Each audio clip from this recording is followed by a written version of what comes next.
So the Volkswagen ID4 is a great car, but it may not be sporty enough for you. Well, Volkswagen have the answer. This is the Volkswagen ID5 and I am testing the hot GTX version as well as the normal version. Let's see if this is the electric SUV that you need in your life. Hello everyone. Welcome to Everything Cars and More. Let's review the new 2022 Volkswagen ID5.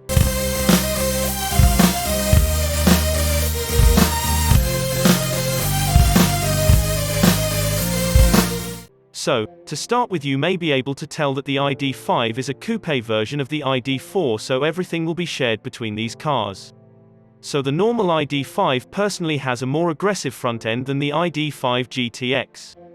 On the ID5 we have a big lower air vent which reminds me of the Golf R. On the GTX version we have the exact same bumper as the ID4 GTX, which to me looks a bit safe and not as daring as the normal ID5.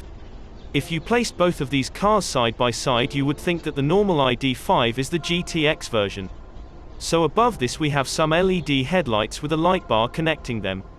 Moving around the side we have a very swoopy design. This is similar to the ID4, but from the B-pillar backwards it has a coupe style to it. To start with, we have a divot in the window and a strong crease going from the front wing all the way to the back of the car. We also get some flush door handles and another lower crease. On this normal ID5 we also have a silver chrome style upper side roof panel, but on the GTX version it is black to match the black roof. Moving round to the back, both of these cars are identical apart from the badging. For the normal ID5 it is understandable, but for the GTX performance model you would expect a sportier back. So we get some stylish tail lights connected with a light bar, but above this we have a spoiler that looks like it was inspired by the 2007 Honda Civic. Lower down on the bumper we have some plastic cladding to mimic the front bumper.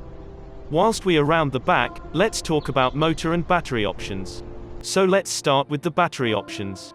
Unlike the ID4, which can have a 52 kWh or a 77 kWh option, the ID5 only can be had in a 77 kWh option. Like the ID4 though, there are three different motor options. These are Pro, Pro Performance and GTX. The Pro model has a 172 bhp single motor powering the rear wheels and can do 0 to 62 miles per hour in 10.4 seconds. The Pro Performance ups the bhp to 201 and lowers the sprint time to 8.4 seconds. The top of the range GTX model has 295 bhp and two motors, one on each axle, and this does 0 to 62 miles per hour in 6.3 seconds. The range for the Pro and Pro Performance models will achieve about 323 miles, and the GTX model will get 298 miles, which is actually quite good for the size and performance of the beast. Personally, for this car I would recommend to get the GTX model because that suits this style the most. The price of the ID5 starts from £34,995. So, moving inside, you can tell it is an ID car with its pause and play pedals, its floating infotainment system and instrument cluster, as well as its minimalistic design. In this car the infotainment has improved greatly with a new processor and it works much better than before, and it is actually usable.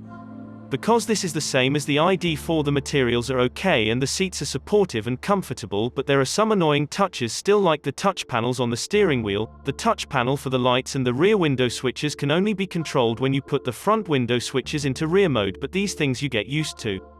For the GTX version you get all of this, but with a blue dashboard and some comfort seats that have the GTX logo, or you can have these sport seats that have the ID logo. For me, I don't understand this option choice at all. With the GTX being the performance model, you would expect it to have the sports seats exclusive to the GTX and them saying GTX on them. Moving in the back, there is no surprise that it is almost the same as the ID4. Legroom is okay, but headroom is compromised because of the sloping roof, but a family would be happy with this car. You do get an armrest, some USB ports and heated rear seats, as well as your own climate control. You can also fit 3 people in the back fairly comfortable because of the flat floor. Let's look at the boot space. So moving round the back, boot space gets very interesting. With the seats up you get 549 litres, which is 6 more than the ID4, which is surprising, but it changes when you put the back seats down, as this is 1,561 litres, which is down from the ID4's 1,655 litres. With this being an electric car you don't get a front boot, so you have to store the cables in the boot, which will take up boot space. So, in summary then, what can I say that is negative about this car? It is a sporty coupe SUV that is electric, and it will suit most families, and it is the most stylish car that anyone should buy. The only other options that people may go for is the Skoda Enyaq Coupe or the Audi Q4 Sportback. These though are all the same cars.